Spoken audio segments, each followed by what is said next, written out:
ശൃംഖങ്ങളിലും ഹിമശൃംഖങ്ങളിലും ഒക്കെ ഇന്നും അതുണ്ട് എന്നാണ് ഞാൻ മനസ്സിലാക്കിയിട്ടുള്ളത്. അവിടെ ആ ഗുഹാമുഖങ്ങളിലൊക്കെ ഈ മന്ത്രങ്ങള് രേഖപ്പെടുത്തിയിട്ടുണ്ടായിരുന്നു എന്നും കേട്ടിട്ടുണ്ട്. ഇതൊക്കെ ആർഷനാദം എന്ന് പറയുന്ന വേദവാണി എന്ന് പറയുന്ന ആ പുസ്തകത്തിൽ നിന്ന് ഞാൻ വായിച്ചിട്ടുണ്ട്.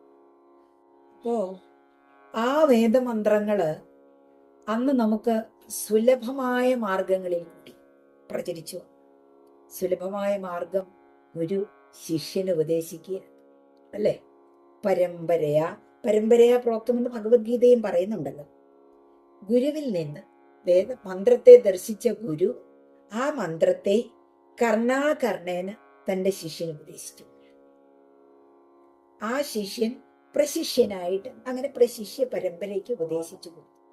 ഇത് എത്ര എണ്ണം ഉണ്ടായിരുന്നു എന്ന്